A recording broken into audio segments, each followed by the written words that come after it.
Last thing I got for you here before we wrap the show up, I'm curious if you have any thoughts on, or followed it at all, this IndyCar cheating scandal. Considering you've cheated to win a race in your day. Oh, God. We're going to a good source, you know? You are just, I know what you're doing. You're just sucking up to everyone to where they'll love you and they hate me. The following is a production of Dirty Mo Media. Hey guys, welcome to a winning edition of Action's Detrimental post Dover. We told you. We told you it would happen, right? You told them it would happen. Yeah, you're right. It wasn't a we. It was a he. Yeah, I mean, I felt confident. If you listen to the post-race media availability that you've got after you win, someone said, well, what prompted you to say that? And I said, well, I'm with one of the best teams. I got one of the best pit crews. I got, in my mind, the best crew chief, engineers, all that. I should expect to win every week. So, but I just, we've got some track history there where we were pretty strong. And so I was pretty confident in that prediction. Just simply because I knew that if I did my job, then I was certainly going to be top three. Then it's just up to us to execute to get the win. But you felt more confident going into this past weekend, than another week? Because I feel like you said, you could call your... We have speed everywhere, but there are some tracks that I feel like we're better at than others. Like we just go, like Kansas this weekend. I mean, I'm not going to say it again, but it's just we have a history of being really good there. So we'll see how it all pans out. But let me read you a text I got from Chris Gabehart. This was Tuesday of last week. Hey, I'm going to need at least one more win before the All-Star break so we can enjoy North Wilkesboro without being cranky. It'd be a shame to be at cranky at such a cool place. So that's 3 weeks from now. And then look at the schedule. He showed me the schedule. It was Dover, Kansas, and Darlington between is the races before. And I said, okay, got it. So, oh man. I mean, it's much better than the start of last year by far. It is. I looked at our pod schedule or the titles, and on April 24th, the title was "We Need a Dub Bad." Your first win came on May 2nd, I want to say, last year. Well, we're ahead of schedule. But we won how many races last year? 2, 3? 3. You won 3. 3. Oh. See, that's not enough, though. That's not up to our standards as far as race wins in a season. So we're probably just on schedule now when it comes to what we expect. Now, we set some high expectations, so it's not, lots of guys will take 3 wins and move on each year, but not us. We just too high expectations. Yeah, listening to the teardown last night, they were talking about how many races were left in the season, which I believe is 25. And they were just hypothetically speaking, how many could the 11 team potentially win by the end of the year? And if probably you 22. were to win 22 of the next 25, that'd be quite a season. You said how many could the 11 win? Sure, 22 is a lot, but it's a real number. I mean, I'm taking out the road courses. Other than that, that's all I'm taking out.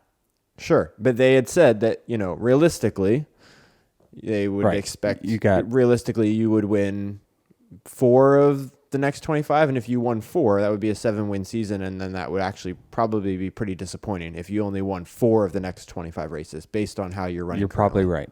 Yeah, it probably would be, which is crazy to say.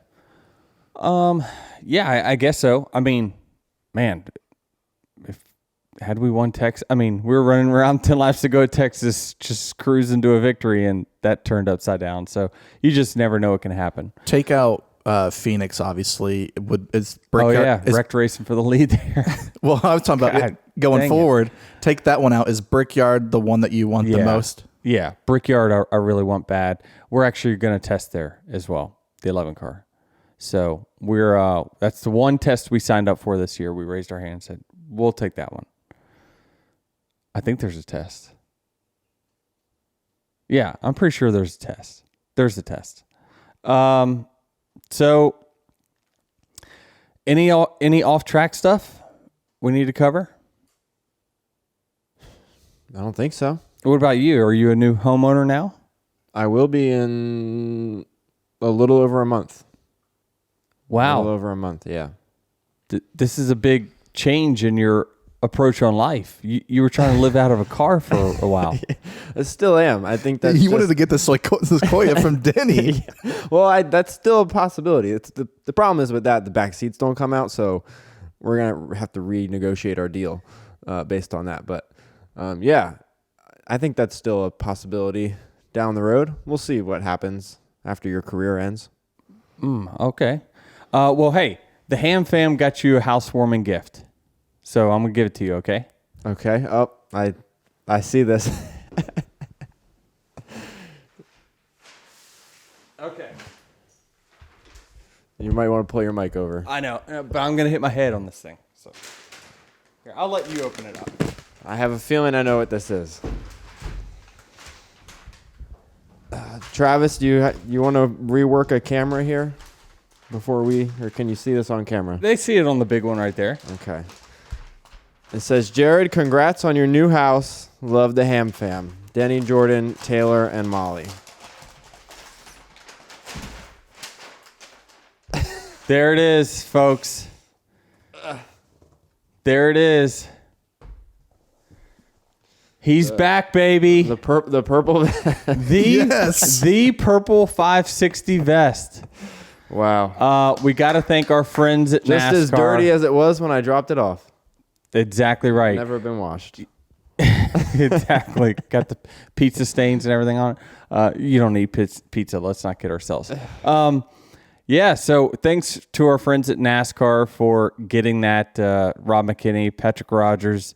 They made the right calls and connections because I know they didn't do it themselves. But thank you to those guys for retrieving this vest, and then Jordan went and got it framed for you. That's cool. Yeah, they mentioned it earlier in the year. They're like, hey, we might be able to get this vest for you. We'll send it to Denny's house if we can make it happen. And then obviously that was like 11 weeks ago. I was like, well, they just must have forgot about this thing because I don't think it's ever coming. It's never. So that's cool. Back. Thank you. Yeah, Thank you. I'll have some new wall space in June to find a home for this. Yep.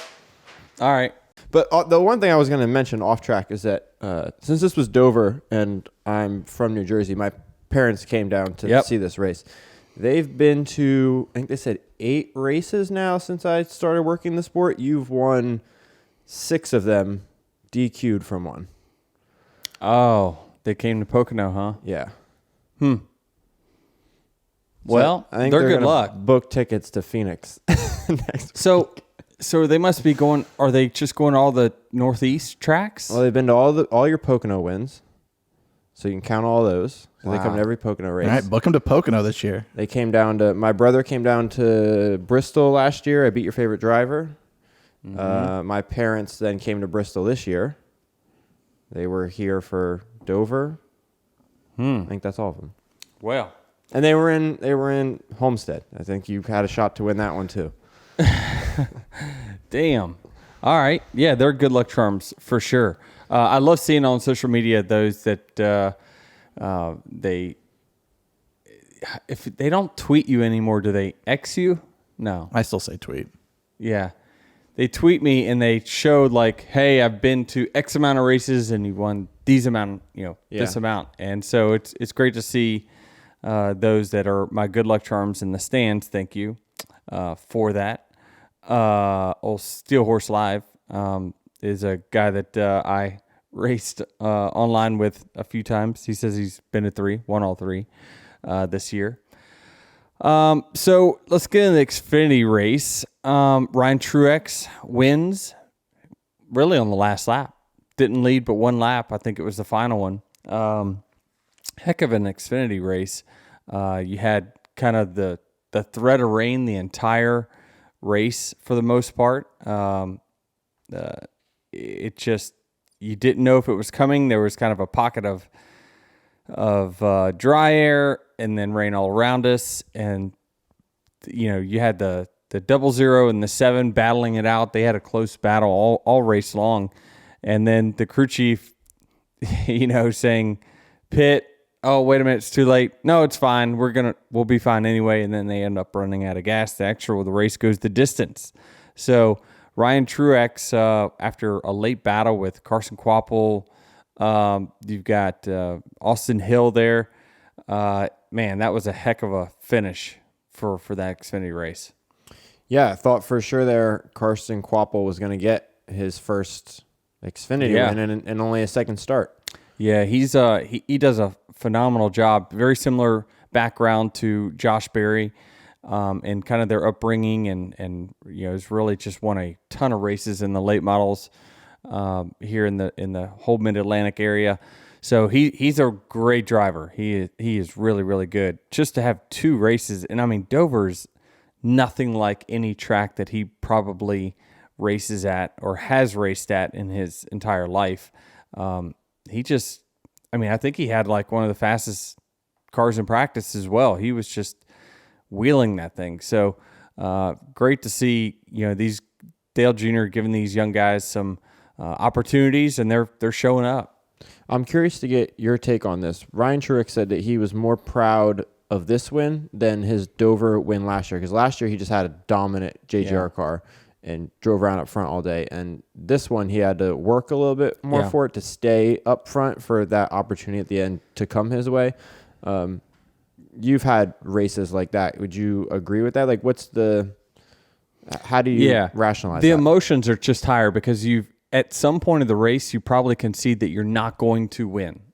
Like, inside that, like, the odds are stacked against you. Like, when the first rain came, he probably let his emotions start, in his brain, in his body start to say, oh, I'm going to finish wherever he was, 6th. Or he's like, well, all right, And then all of a sudden, bam, when you win at the end, the emotions are always higher. So while his drivers would say they'd love to just lead every lap, dominate, and kill everyone, it's the actual opposite. You would rather win at the start-finish line on the last lap. Like, those wins are just, I don't know, they just mean a little bit more.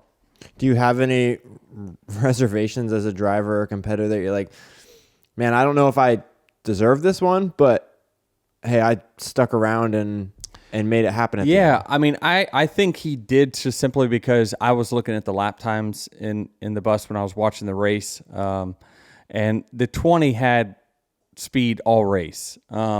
They were kind of stuck and mired in a certain position, probably around 7th or 8th for a little while, but you kept seeing he was able to pop off a quick lap here and there, and it was like, whoa.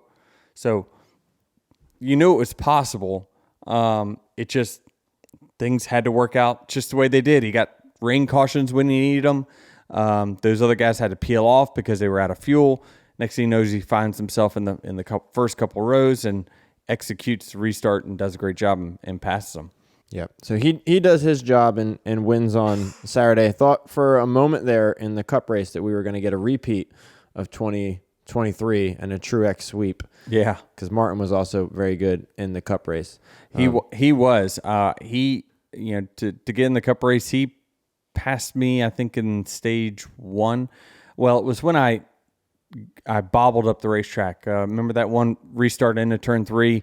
I went in there, I hit the bumps, car took off. He got around me during that sequence there, and I got to ride behind him for a little bit, and I was like, wow, he's strong. He's going to be tough.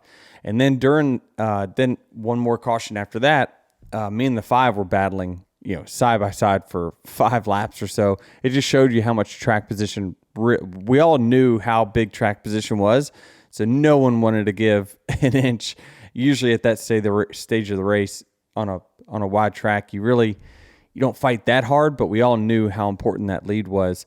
But my crew chief came over the radio during one of the early cautions and says, it's going to be you, the 5, and the 19. That's what I see. And at the time, it's not like we're all running 1, 2, 3. We're running, I think, first. No, I don't think they're first. I think it's like second or third, 6th and 8th. And he's like, this is what it's gonna come down to is you 3 guys, as long as everyone executes. At what point in the race did he say that? This was probably at the end of stage 1 or middle of stage 2. And that's all based on lap times. Yeah, he just sees who can pop off lap times and be consistent and actually make passes. Like the 5 made passes the first stage. I mean, he was passing guys he drove from wherever he started in the 20s to 6th. So he was making passes. The 19 was making passes. And that, to me, is what indicates whether you have a fast car. Anybody can run fast when they're in clean air and up front. But who can pass when the cars are in a pack? Those are the good cars and drivers. That's interesting because I feel like there are a handful of drivers that felt like they could win today given the right circumstances. And the 5, the 19, and 11 were not the only cars. Yeah. Like, given the right circumstances, like what? Like, give us the lead with 10 to go? We could win? Yeah, sure. There's probably 20 guys that could have done that. Well, like Byron could have if he didn't have the bad pit stop, though, right? He had a decent car, no? He did. I mean, all the HMS cars were good. So, but if you then put Byron in 16th or 18th or whatever he was, like, you got to go forward, right? I mean, I think if your car is really good, because if Byron, let's just say he was going to lead the race until he had the issues, he's still going to run into lap traffic at some point. So if he couldn't pass 18th for 18th, then his car probably wasn't the best because he got stuck in 18th. Well, when you're the leader, things are going good right up until you reach the back of the pack and you have to start passing lap cars. Well, what would happen if you're not good? Then the field's going to start stacking up behind you. And so it's like an accordion, like what we saw at Martinsville. The leader would catch the back of the pack. Nobody could pass.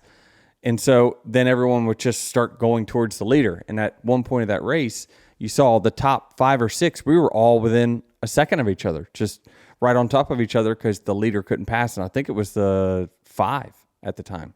He just got stuck. And he mentioned in his post-race interview that he's like, yeah, I had the field stacked up behind me because I was just, blocking, trying to get the stage win there.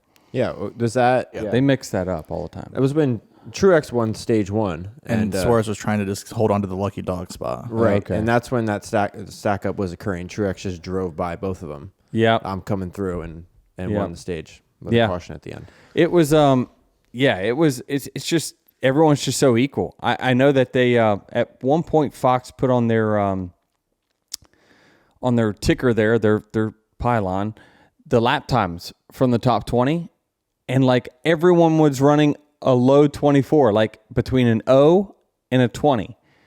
And I can't emphasize this enough. If everyone runs the same speed, you're not going to pass. That's just not, you have to have variation in speed between the cars.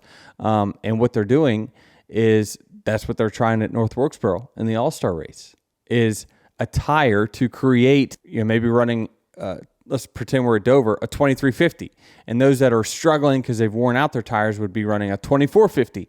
And that will create tons of passing and opportunities. So one thing we didn't talk about is that, right? They announced the All-Star race is going to have an alternate tire from Goodyear.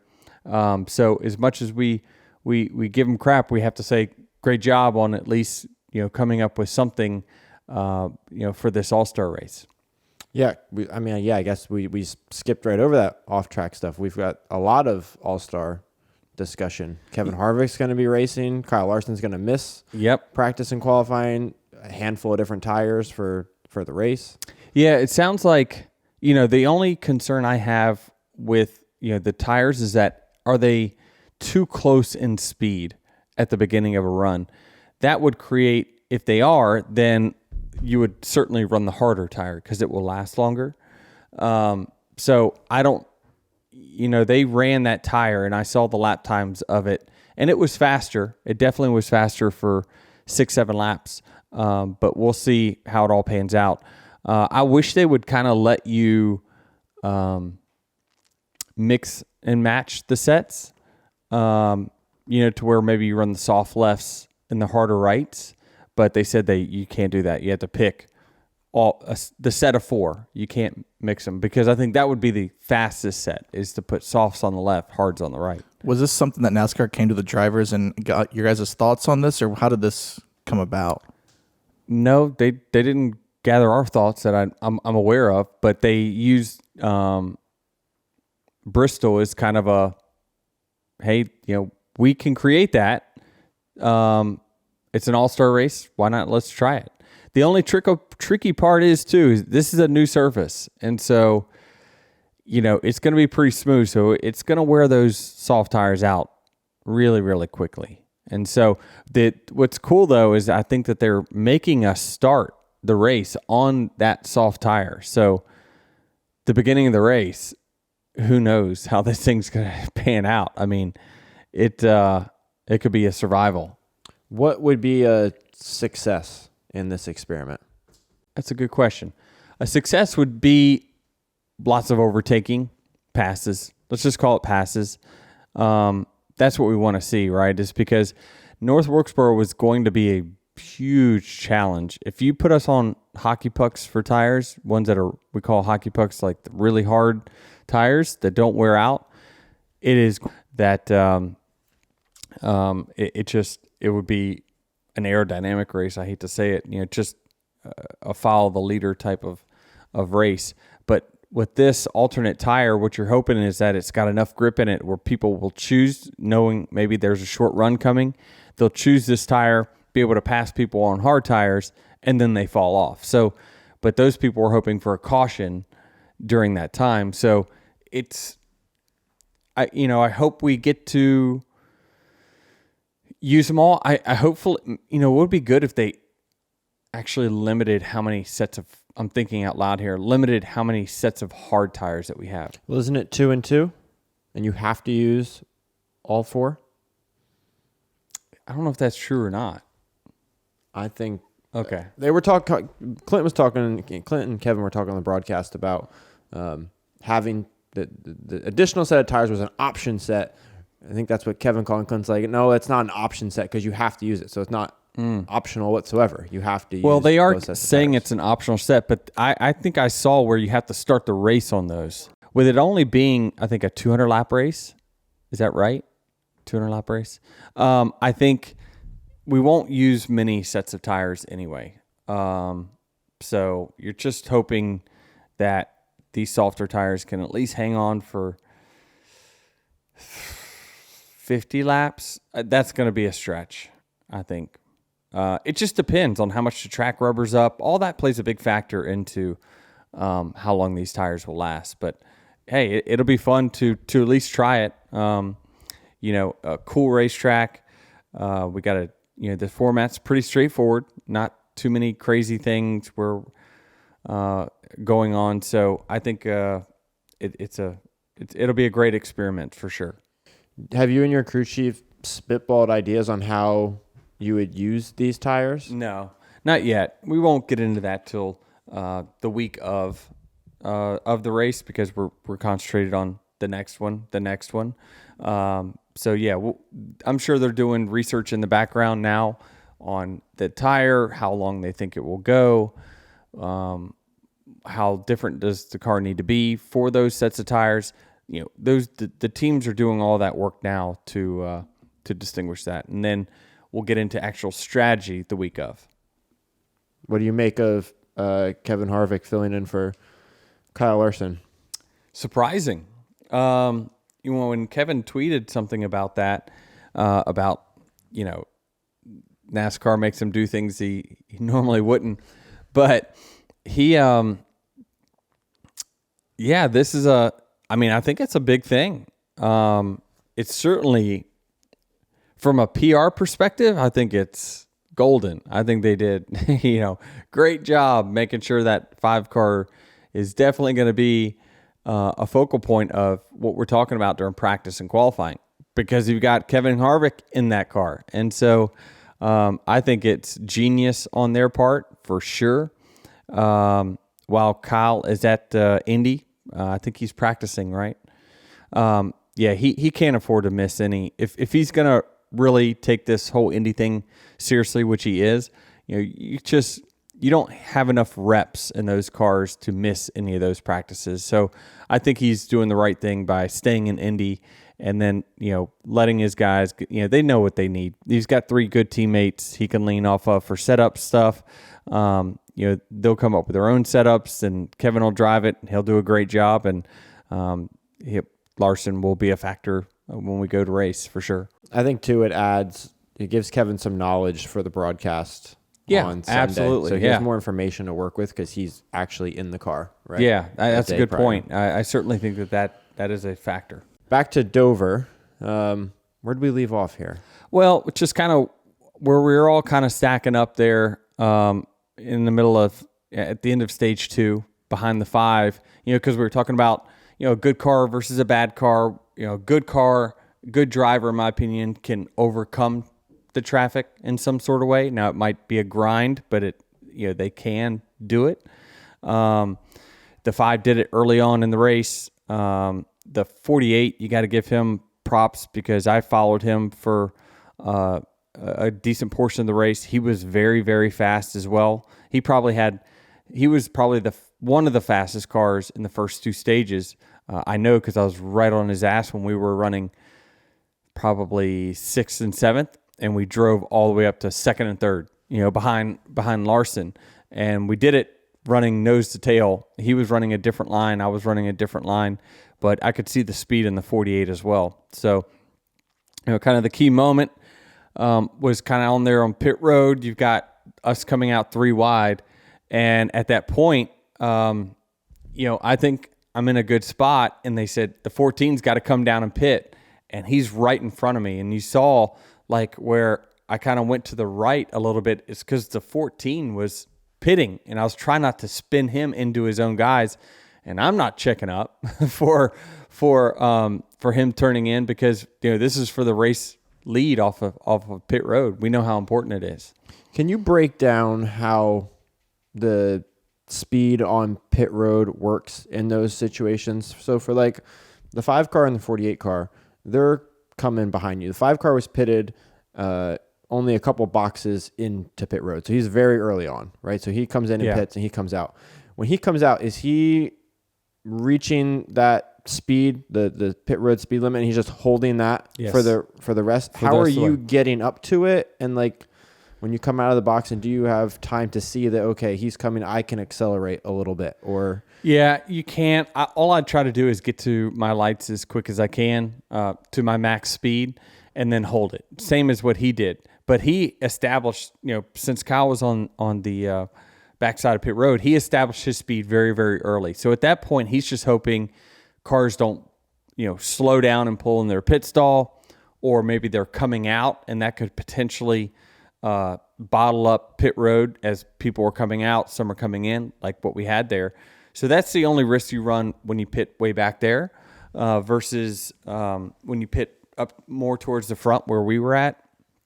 And it's just a weird track where you have guys that are on the tail end of the lead lap coming in as you're leaving. So if you're up towards the front, it's always kind of a merge spot there, probably around 16th to 18th place. Whoever's in that spot, you're trying to come in right as it's such a hard spot to be in because you just want to get into your pit stall, but you've got all these other cars leaving, and it's like, well, who's going to yield?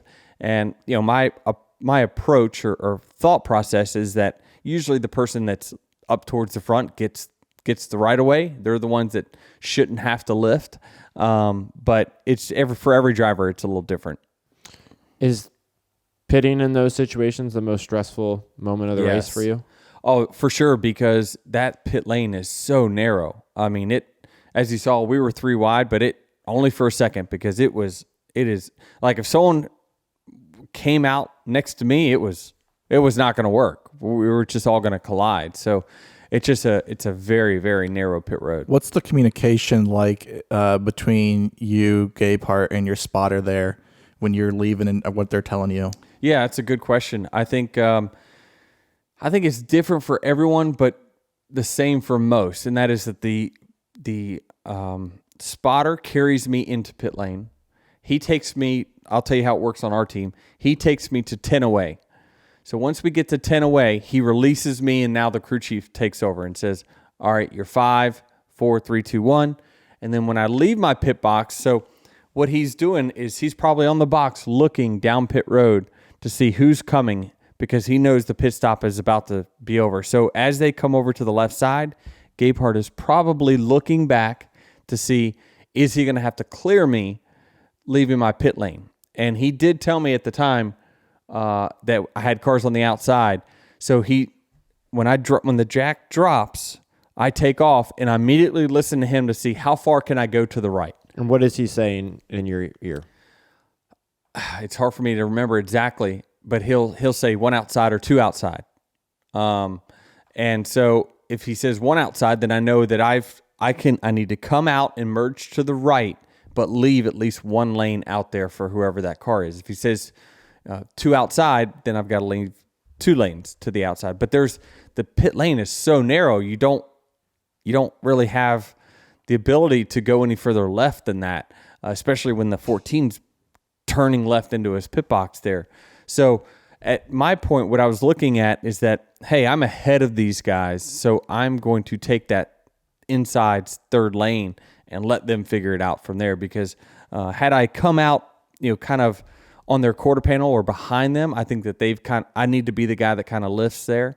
But being that I was slightly ahead, me and Kyle were obviously kind of nose to nose there. The 14 the 48 knew that he was not going to pass the 5, and where I was merging, I was far enough ahead that he wasn't going to get past me either. So he made probably the right call and backed out. Where are your eyes looking once the crew guys come around to the left side of the car? I don't. I do not look anywhere but straight ahead. I'm watching them. I can kind of hear the tire changers when the nuts are tight, and then my goal at that point is when that jack drops is to haul ass, try to get up to speed just as fast as I can. So you're not even looking in your rearview to see how many cars are coming behind you? I don't. No, I can't. That's just way too much stuff going on for me. I've got to focus forward. So it's all those little things that stack up and actually matter. Well, that pit stop gives you the lead. You gained quite a few spots on pit road in this race. Yeah, they did. Pit crew just did a great job. I'm looking. Travis wrote down their pit stops were 9.3, 9.3, 9.1, 9.86, 9.8. The 9.8 one, that's where Larson overtook me on that green flag sequence. Now getting into stage 3. I drove out to, I think, I had a 3.6 second lead when we got to the lead there. And then he reeled me back in to within a second once I caught traffic. And he just Kyle did a much better job coming to pit road than I did. It's always tough as a leader. And this kind of goes back to what I said in the media center as well, is that's why Next Gen has had some really close and tight finishes, is that it feels like it's easier to be on the offense than it is the defense when it comes to, I know that I'm in control of my car. I'm leading the race. All I'm trying to do, don't make a big mistake that gives up the lead easily, right? So I'm probably pushing my car to 85%, I would say, when I'm leading. Kyle, when he's on the charge and on the offensive, he's a guy that pushes it 95 plus most of the time. So he's naturally going to be able to run faster at the end of the race because I am more conservative in my approach, A, around lap cars, B, don't make a huge bobble because at Dover we are on the edge of making a bobble and losing a second in one lap. I'm trying not to do that. I'd rather milk a couple, since I drove myself out to a big lead. I was trying to just, hey, if I give up a half a tenth a lap for the next 20, I'm still fine. Like, that's a pace where I can maintain and keep them behind me. But the downside to that is if I catch a lap car wrong, Kyle is there and he's going to pounce on it. So it's easier to chase than it is to be chased in these cars. Now, aero blocking is a whole nother thing, whole different subject.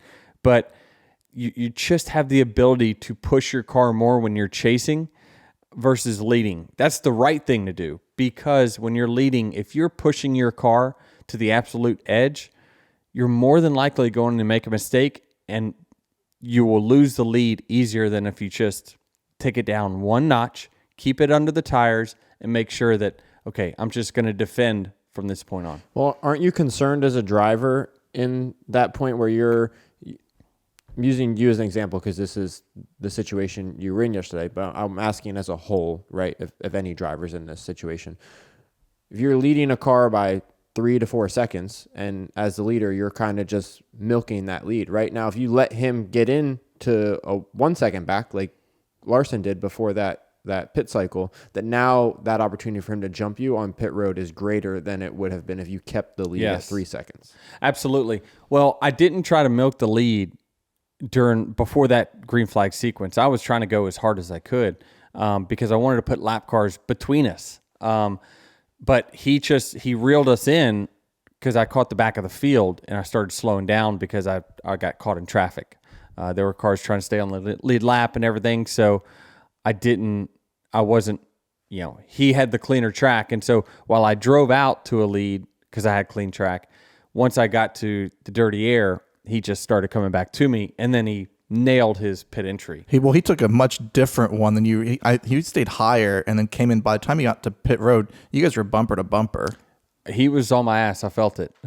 I mean, it almost looked like Homestead, if y'all remember when he ran into the barrels there.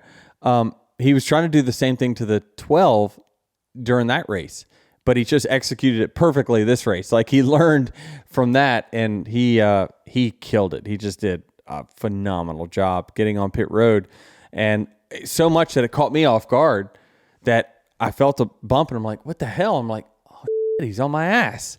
And so I was like, wow, he made up a ton of time, and then their pit stop was a little bit quicker, and so I wasn't too panicked, when we came out behind them, because I knew my car was really fast, and we had the ability to really push the go button when we needed to get a little more, but it was going to be fun regardless. So you were not worried about the aero blocking then, being in second at that time? No, I mean, I was. We always want to control the race for sure, but I wasn't panicked for some reason. I just wasn't. I just felt like I had an overdrive gear that I was going to be able to get at some point in the race if I really, really needed it. And so all I'm trying to do is execute what it takes to win. And so that's what my objective is run fast enough to win, push it when I need to, take the chances when I need to, and don't when I don't. Was that restart then, when you're in second, you on the inside lane, one of your best restarts you've had recently? Because it felt like you just got off real fast. Yeah, it was a combination of things. So the caution comes out. Travis is doing a great job keeping us in chronological order here. Caution comes out, and I'm like, so we didn't have many laps on our tires. And at that point, I'm starting on the inside second. And second typically has been a tough place to start at Dover. But the gearing is kind of wonky, where first gear is way too much at that track. Second gear is not enough. And NASCAR does that to try to keep our gear selections the same at all tracks. So they want to do if they can a one size fits all when it comes to gearing. So it's just the gearing doesn't match up with this track very well. So we both go, we go into first gear there, and I think he says he gets a hit from the 19, that when he starts to go, he gets hit, and then his wheels start spinning, and then I took off, and because I didn't get hit from behind, and it allowed us to be even at the start-finish line. I drive into the corner, hold it down low, and I clear him, and I'm like, yes. Now I'm in control of the race. So trust me, I felt the pain of the other side of that when Chase Elliott did it to us, a few weeks ago at Texas. I mean, that was the race. I was going to win that race for sure. And then he did a great job on the restart. The caution comes out, and he's 6 inches ahead of me. And he controls the restart, and that was game over after that. So caution comes out, and then at that point, me and Chris Gabehart are thinking, do we choose the top or the bottom now? Because our numbers show that we probably need to take the top, but I just took the lead on the bottom, and I felt my car was really strong on the bottom through 1 and 2 when I cleared them. And he just brought up a great point, and he was like, yeah, but Kyle just restarted up top, and he didn't hold the lead. So likely he's going to learn from that. And whatever he did to lose the lead, he's going to learn from it and adapt. So I caution you against giving him that same opportunity again. So I said, you're right. So I went to the top and then got a great restart, cleared him. How often does it come down to where Chris says, here's what's on the table, it's now your call? Yeah, he always says that in the end. So he says, listen, you're in the car. You felt what you felt. You did the restart, and so you make the right call. My job is just to give you what my opinion is and what the numbers say. And so I think that that's why our relationship works as good as it does, is that we trust each other to make the call. When he says pit, and in my mind I'm disagreeing with him, it doesn't matter. My job is to pit, because he's convicted in that ruling, whatever it is. And I realized when I sat out during my back issues back in 2013, these crew chiefs have way more at their fingertips, and they see the much bigger picture more than we do inside that car. How significant is the aero blocking? Is it as significant as what social media is making it seem to be today? I think that I won, and so there's going to be bitching. It was the restart at Richmond. It's just always something. But I saw tweets from 2012 where reporters were talking about aero blocking. They asked me in the media center when I thought it started. I thought it started back in 2019 when we were running the big ass spoilers and the 550 package on 1.5 miles. If you remember, there was a time where Kevin Harvick was so much faster than Joey Logano. I think this was at Kansas, and Joey just was swerving in the middle of the corner, left and right, trying to hold him off, and he did. He held him off. And so I think it started right around that time. I mean, it's been around for a long time, but it really started then. And then teams and drivers started paying attention and studying it, and not only studying it, practicing it. And so it's been around for quite some time. Here's a tweet from Gluck from 2012. This is what I thought I heard. Boyer on McMurray. Boyer said that that was one of the biggest mirror driving sons of. Yeah. I mean, it's mirror driving's been around for a really long time. And mirror driving just basically means that someone catches you, and when you hear them say, he's mirror driving me. If I'm running my line and I want to be on the bottom, Jared, I'm in front of you, I'm running the bottom, but you're catching me and you're running the top. Eventually, when you get close enough, mirror driving says, okay, I'm just going to go to the top and run that line now. But you waited until I got there to do it. That's mirror driving, right? But it's also... But aren't they one and the same? They are one and the same. Mirror driving and defensive or blocking, aero blocking is the same. Mirror driving, that's what I'm trying to explain, is aero blocking and mirror driving is the same. So you can probably search mirror driving. It's been, and I think that's what Bob did actually, was because you could see it highlighted.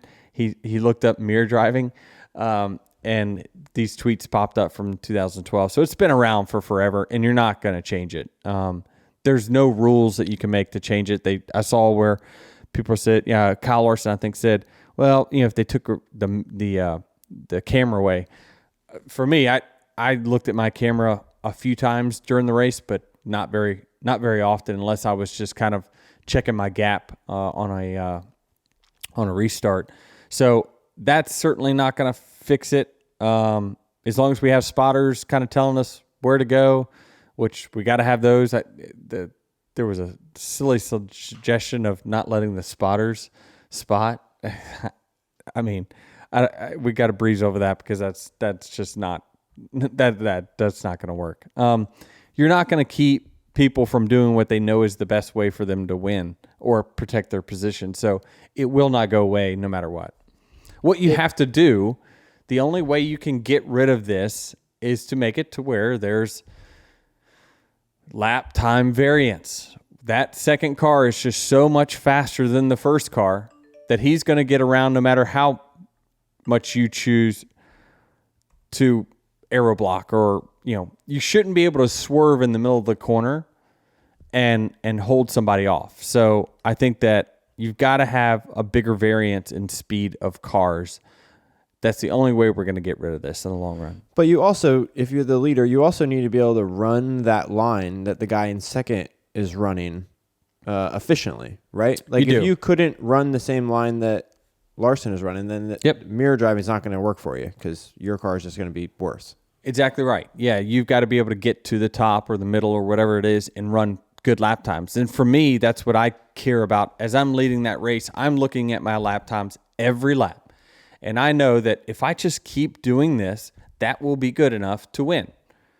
It might not be a great show, or it won't be very showy to, hey, I just want to go win by 4 seconds. Like, sure, that's a great way for your ego, but I'm just trying to do whatever it takes to win the race. And if it means driving a little bit more conservatively, but the race is closer, then that's what I'll do, because that's what's going to get me the win. But Kyle put the pressure on. I mean, he got within legit one car length a couple of times, and I felt like when I moved to the top, I looked at my lap times and I ran the same lap time as what I was running on the bottom. The only difference is I was then giving him worse air up there. So it, that's how you defend. So in the car, you weren't concerned in the slightest. No, I was concerned in this. I was, but I was just confident that if I really needed to push a couple corners because he was on my ass, then I had it left in the tank. It seemed like turns 3 and 4 is where you really had it. Is that correct? I'm not really sure where I was quicker, where he was quicker. It just seemed like when he would run the top, he would get really, really big runs off. And he committed to the top early in the corner, which gives you those big runs on exit. So, I mean, again, he was willing to push his car up to the gray, which is the advantage you have while you are the chaser. You're willing to push your car all the way up to the gray right next to the marbles because that's the fastest way around. But I'm not willing to do that as the leader. I mean, how big of an would I look like if I was the leader of the race and pushed my car all the way up there and then jumped the marbles and let the 5 just blow right by? Like, that'd be just asinine. So the advantage of that second car is he's willing to take chances to get the lead. Maybe I don't have an accurate pulse of the fans today, but looking at Jeff Gluck's was Dover a good race poll. I'm on your account so I can see what you voted. But it's currently 60-40 in favor of yes. And I just feel like the common thought today is that, Larson was faster in the end. Denny won because aero blocking. But throughout the race, we had excuse makers. Those are people that are in denial. Throughout the race, we had so many comers and goers. I actually did not think that you had any shot at winning this race until more than halfway through. Well, Truex looked very good. See, that's probably fair because when I watch it back on TV, you would say if I were a casual fan and I didn't know what I know inside the car is that I've got a little left. I've got a little bit left. I know 20 laps into a race usually that I've got either a winning car or not. And at that point, I'm thinking, how do I win the race?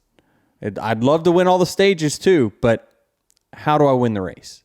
And I race accordingly to be up front at the end. When did you know on Sunday?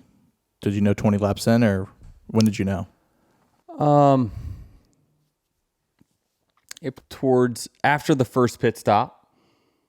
Yeah, after the first pit stop, I thought that at that point we were one of the top 3 best. I thought for sure in my mind that the 5, the 19, and us were the best. But then the 48 got around us and he drove up towards the front. So he was a new factor in this game. And I thought that all 4 of those cars were pretty damn equal in speed. Was the 19's day pretty much kind of done when he got into the 48 on the restart? Yeah, I don't know how that happened. Did the 48 just spin his tires or something? I don't know if he spun or what. Yeah, but it was big contact. Usually these things you got to make a heavy contact to get damage to them. So, yeah, that's absolutely a factor for the 19. They were talking about on TV how amazing it was. He was able to hang on to third or be that fast with that damage, and I agree. How happy were you to see him behind you on that final restart, knowing you got a teammate? Yeah, we can't really help each other that much at Dover. It's not like other tracks, Kansas this weekend, where if you got a teammate behind you, you're thinking, okay, this is great. I'm going to have a pusher all the way into turn 1. It's not like that for sure, because as you heard, when Truex tried to push the 5, that one restart, he actually lifted up his back tires and got them loose. So I'm not looking for a whole lot of help when at Dover on a restart. I picked out a random tweet here under Jeff Gluck's poll. This is from Chris Phineas, and he lists pros: great weather and great crowd, which was true, by the way. That crowd was phenomenal. First stage was good. Track did take rubber, forcing different lines. Hamlin versus Larson's best on-track rivalry and fun to watch. Hemrick using strategy to get a much-needed top 10. Those were the pros. Cons: quintessential next-gen race, very difficult to pass with aero blocking, once again resulting in the victor able to hold off a much faster car simply by mirror driving. Track position and pit strategy matters more than speed. That's what I'm saying. They're not taking into account that maybe the 11's got something left in the tank. Like, you know what I mean? I think that they thought I was just dropping anchor. That's just not true. You can look at lap times. I was not dropping anchor by any means. Kyle was definitely strong in the long run. He caught us once I caught traffic. It was a very close race between 2 very close and equal cars and in my mind, drivers. So I think that's why it was a close finish. So last lap, your time was 24.278. Larson's was 24.148. Mm-hmm. And then with 4 to go, you were faster than Larson. So to your point. Yeah, I mean, we know inside the car how much we really got left for sure. But yeah, it is, we're going to have this when the guy says quintessential next gen racing, you're going to have this because all the cars are the same. And until NASCAR lets us tweak on them, which we don't want to happen because the cost will rise on that. We're all going to run the same. We all share each other's data. I can go back and rewatch the race and basically Kyle Larson's in car and see his throttle, his brake, how he's steering, how he's shifting. I can watch everything. And he can do the same for me. And so we all morph ourselves into the same driver or pretty close. I don't like that. I know. That's like I'm a basketball player. I can go watch LeBron James practice in every little thing that he does. Like, there's certain things that I think should be kept to the driver and the team. Yeah, I mean, I'm torn on it for sure because I think that it's made me better at some tracks that I'm not. When I was able to study Kyle Busch when he was in the same equipment as me for many years, I think it made me better. I've been able to study Martin Truex at some tracks. But those are teammates too. I know. So we always had that data, but you had to have it during a test. But now it's just open to the public. When I say the public, anybody in the garage can watch it live as you're doing it. So I just share the sentiment with this other tweet. I'm just reading tweets here. Yeah. while listening to you. I'm so tired of the car being the story of every race. Every race, no matter the size of the track, we're talking about the stupid car instead of the driver's standings, individual incidents. It's the car. Only exception is if Goodyear brings a crappy tire, then we talk about that. I feel like Dover was... I think we're just naturally complainers. I mean, that's as just humans, right. I mean, that's what we do. It's most of the time, if you look on Twitter or X, whatever you want to call it, Travis, that's what most people do is complain, and I do it as well, right? It's because you want. Now, everyone has their reason for complaining. Maybe it's because I beat your favorite driver. Maybe it's because the result wasn't what you were hoping for, which is a side-by-side photo finish at Dover. Like, those things just don't happen that often. If you look at historically some Dover races, usually we got like 9 cars on the fucking lead lap and, an 8-second lead. I mean, I remember wrecking at Dover once, being back at my house by the second half of the race and watching Kyle Busch just, stomp the field and be like only one of 6 cars on the lead lap. Like, legit, not because of sequences or anything, but he would lap all the way up to there. So I'm not sure what we hope for. Do I wish that there was more lap time variance through the tire or whatever? Absolutely.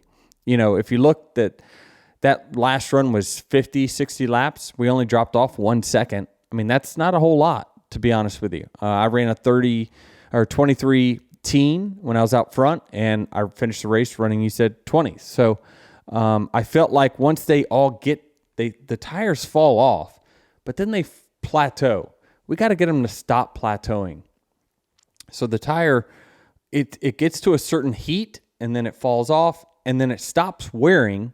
So then it's all just a heat thing, and then we all run the same lap time. And so whatever we can do to get that ramp to keep going. I think we'll see that in North Wilkesboro, by the way. We're going to see tires that do continue to fall off versus plateauing. So it's just what we got for right now. And we can complain, and we will continue to complain on here about things that we feel like need to be better. But that's just humans' natural instinct is to want to pick apart something because it's not perfect. One of the major on-track incidents was the wreck that collected Bubba Wallace, William Byron, and Christopher Bell, ending each of those cars' days, all having a different run in their own right. But this in-car camera from Josh Berry shows Tyler Reddick going 3 wide into, I guess this was turns 1 and 2 here, which I guess then pushes Zane Smith, who's in the middle here, 3 wide up into Bubba and spins Bubba out, and all the cars at Dover run into him. Who is at fault in this situation? And if it's Tyler Reddick, as a teammate of someone who's on the outside there, are you like looking at that being like, ooh, something could happen here that may negatively affect this guy? Yeah, it's different because I just know how I would feel at JGR, right? And that is that I can't complain if one of my teammates makes a move 3 wide and puts me 3 wide. Like, they're trying to win. Our job as teammates is to work together, and then on Sunday we go race, right? Should Tyler say, oh, I'm not going to go 3 wide, I'm not going to take this run because Bubba's in he's in the next lane, I would say no, because I do it to my teammates. They do it to me because that's our job, and that is to, look out for ourselves and look out for our teams that we respectively drive for. Dover's just a weird place where it's tough to go 3 wide, especially through the first corner there. It's always a little sketchy for sure. But is Tyler even aware that Bubba's in the next lane up and you stuck him 3 wide outside? I don't know. I think it's a 50-50 shot that he actually knew that. He's just trying to shuck the 71 out of the way, who I think was multiple laps down, and those cars are all on the lead lap. So it would have been better if they would have just kind of got out of the way and let the lead lap cars get up there. But I think this is a weird sequence because You had, wave around cars. This is when that weird caution came out in the middle of the sequences where the 31 ended up, benefiting from. It was just a weird sequence where you had lap down cars in front of wave around lead lap cars. And so all the lead lap cars are now trying to get themselves back in front of those lap down cars to then battle for position with the other cars. So it's just a weird position to be in. I don't fault Tyler. I hate it for Bubba because he was grinding his way to a pretty good day. He hung around. He was in the top 10 for most of the day, and it looked like to me he kept getting better as the race went on. So, it's 2 tough weeks for him. Trust me, I know I came off of 2 tough weeks, 2 DNFs to win the next week. And I think that he's probably going to Kansas knowing that he can win there as well. And so, it's just one of those things where it's like, I know it's so easy to just zoom in and like just hate life right now. Just like, gosh, this sucks, why me? But it's just it's just a blip in the radar, right? It's just something that you got to just move past. It's one of many, many races, and we're just going to move past it, and we're going to focus on, okay, Kansas. How can I win Kansas? We start that today. Here on Monday, we start to, how can I win Kansas? How can I get better? Yeah, we've been good in the past. So what? How am I going to be good this time? Because past results don't mean shit. So I think that's the mentality you have to have in these sometimes very, very tough emotional situations where you want to be negative. And I thought he did a great job during his interview. He actually prefaced it by saying, well, I know what I normally would say, but I guess I got to grow up, and I guess I got a kid on the way. So I think he did a really good job of lightening up that interview in the second half of it. So I got faith in him. I think that it's just one of those weird things where everyone's battling for their own selves, and he was just a part of collateral damage. He's notoriously hard on himself. Is this something that you said it here? Will you say that to him in a group? Well, he did nothing wrong. That's for sure. No, but just how he is, he's notoriously hard on himself. And will you kind of like say it in the meeting, or will you pull him aside sometimes and like, remind him of how good he is? I usually send him texts kind of encouraging him on tough days or weeks like this for sure. And, he's just gotten so used to running up front, being the top. He's a top 10 guy now. For sure. Every week he's up front. And so when you have weeks like this, it's like, dang it, I just was on a good run and momentum. I was getting good finishes. And then, out of my control, bam, 2 DNFs in a row. Like that I wasn't, shouldn't have been a part of. So it's just racing. Racing sucks sometimes. And sometimes your competition can take you out when you make no mistakes. Before I get to Dear Denny here, is there anything else you want to touch on with the winner of this race? Racing Insights sent me an interesting stat, though, about you and Larson. What's that? You guys have finished 1, 2, 6 times. You've won all of them. Yeah. Anytime he hasn't finished 1, 2, he's wrecked Kyle. So there's that, too. Almost a year from You're not wrong. You're not wrong.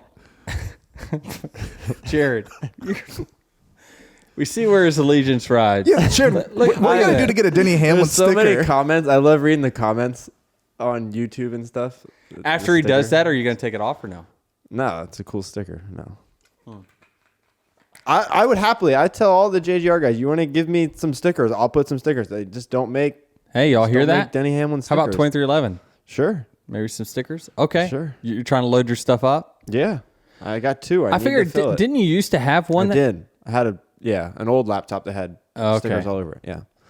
Well, that's an interesting stat. I think it's more than likely because we usually wreck trying to race 1, 2. Him being on the receiving end of that more often than not. But yeah, I don't know. I feel like we've been 1, 2 a lot. Just week in, week out. I when I go to the racetrack, I look at the 5 car, like where's he at on speed and how do I measure myself against that? Because I think that's kind of the barometer of speed week in, week out. But it just seems like, we find ourselves together up front a lot. So this is going to be there's going to be a lot more. I don't think this is changing this year. There's going to be a lot more 1-2s in our future for sure. Dear Denny, how much easier is it knowing your pit crew will put you in a position to win? Oh, I can tell you after years of pain, it feels amazing. It feels amazing. It's finally working itself out. And I love the trolls that say, it's only because of his pit crew. Well, where in the hell were you guys for the previous 3 years when I was, just leading races and wheels falling off and just crazy stuff happening on pit road that would take us out. So it's finally just leveling itself out now. But I love my pit crew. They are phenomenal. They do a great job. The cohesiveness between them. It's one of the youngest pit crews on pit road. So they've got a long runway ahead of themselves. These guys are great. I love their enthusiasm, how much they celebrate these wins. I told y'all last week when I got into victory lane with a 45, I'm like, man, these guys are getting after it. They're partying. Like they're having a great time. I'm like, we seem so somber when the 11 car wins, and it's because we win so much. It's easy to kind of lull yourself and not be as excited, but they're the ones that always bring the heat for sure. And so those guys are fantastic, and I'm glad they're on my team right now. Does it allow you to not push the envelope on going pit road entry and even knowing that you don't have to be or are you still kind of... I still got to do my job, where Kyle did a better job than me on that green flag sequence. He did a better job than me in a few different aspects for sure. But at that point, I'm like, I'm thinking lead, so I don't need to push my lights all the way. But it's just all those margins matter, and it equals getting leapfrogged on that pit sequence. So. Last thing I got for you here before we wrap the show up, I'm curious if you have any thoughts on or followed it at all, this IndyCar cheating scandal, considering you've cheated to win a race in your day. Oh, God. We're going to a good source, You are just, I know what you're doing. You're just sucking up to everyone to where they'll love you and they hate me. I know what you're doing. Yeah, that works in my favor. It boosts the social numbers. It's good for me. You can take that framed jersey back. Yeah, give me that.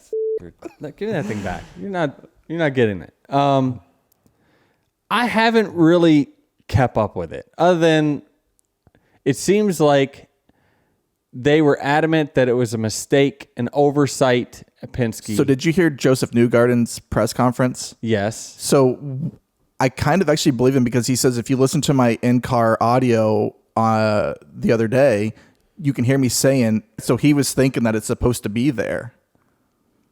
Huh. I don't know. I mean, it sounds like all the other competitors were kind of calling bullshit on it, right? I mean, they were all like, yeah, right, you didn't know. Like, who over...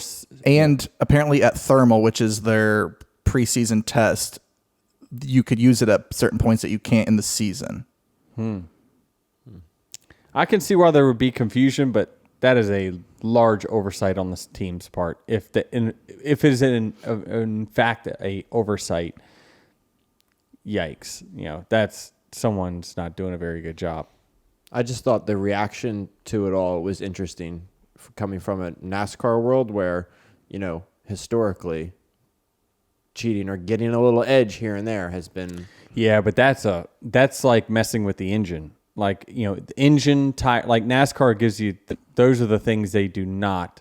I mean, you just are the untouchables that you cannot mess with in any way, shape, or form, because it's blatant cheating for sure. Instead of like knocking a fender. We used to, on pit road before a race, the car chief would always knee the door, like, and create a big, dent in it because it would be better aerodynamically. Those things, that's one thing. But like, if you start messing with the engine or the tires, you get such an advantage that it is a big frowned upon moment for sure. Got it. I got one review here from T Rice 3. They say Chase Elliott is my favorite driver. Was indifferent on Denny till that incident with Chase at Martinsville. Been listening to this podcast since it started and started cheering for Denny more and more over time. Now I consider myself a fan of his. Not above Chase, but I do cheer for Denny too. Got money on you for the championship at great odds at the beginning of the year. LFGDH. Nice. I saw the couple. Fox panned to the couple, the Hamlin Larson couple. The wife was a Kyle Larson fan. I thought it was a Kyle Busch fan. No, there was another one at the end of the race. Different one. That was DH husband and Kyle Larson wife. And, it was just funny watching him, at the end of the race. And she was, taking it like a champ. So yeah, I like the two. She's taking it like a champ because he is a champ. Oh, yeah. Well, can we get into your little Babe Ruth celebration? When did that was just instinct? You just decided to do a baseball swing? Or did you know ahead of time? No, I knew because that's why when he was trying to do the interview, I'm like, hey, hang on, let me get this flag first. So I was like, yeah. Because I wanted to make sure that the Babe Ruth swing was on camera. Yeah. Do you think about like this in the cool down lap? Cool down lap, yeah. Interesting. Yeah, I'm thinking about it. Yeah, I was wondering that too because you got out of the car and ran right to the flag stand. Well, the fact that you say I ran right to it takes me a hot minute to get out of the car these days. God dang, my body is just taking a beating.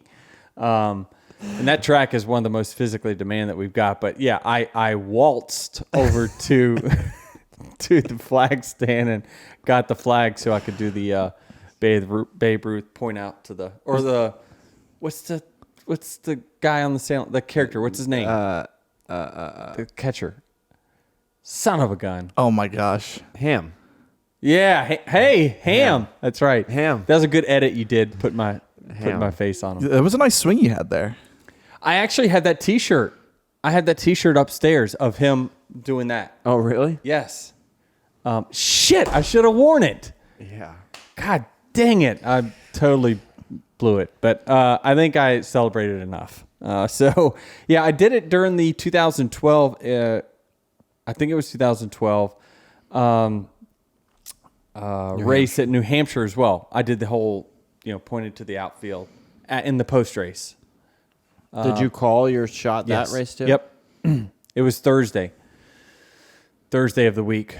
I didn't have a podcast back then, but it was Thursday of that week. And I said, yeah, we're going to win this weekend because we were already at the track. Did you get all the confetti cleaned up in your house? I saw your girls. I haven't walked through the kitchen yet, so I'm not sure. I just walked down the steps, grabbed Jared's vest that I'm going to repossess, and that was it. It was fun. They didn't get to come. Stinks because I knew we were going to win. I told Jordan Sunday morning, I was like, we're probably going to win, right? So, I don't know. It's we'll see. We got a good set of tracks coming up, Kansas and Darlington. I'm not going to say it, but I think we're going to be pretty good. I'm not going to say it. I'm 2 for 2. I'm not. You can't do it week after week. No, because it'll lose its luster. But we got Kansas and Darlington coming up. Should be pretty good. Hey, by the way, you're now have led your 15th consecutive Cup Series race. Yeah, that's awesome. The active driver record is 17, and then you've got 25 more races to go before you catch the actual record. Yeah. When's the next road course? Yeah, Sonoma. So this will last for 6 more races. Just win the pole. Most. Yeah. That'll be a hiccup in the system. So I don't know. I mean, we're just we're up front. 15 straight though. That's pretty awesome to be up front at some point of the race. So that's a team thing. I'm just blessed with a great team, and I mentioned it after the race that they deserve to get a lot of the credit for the wins that I've had and ones that we will have in the future. So Be sure to rate, review, and follow wherever you get your podcasts. And don't forget to subscribe on Actions Detrimental on YouTube. Remember, 1 5-star review gets you 1 free boo redeemable at your next Cup Series race. Very good.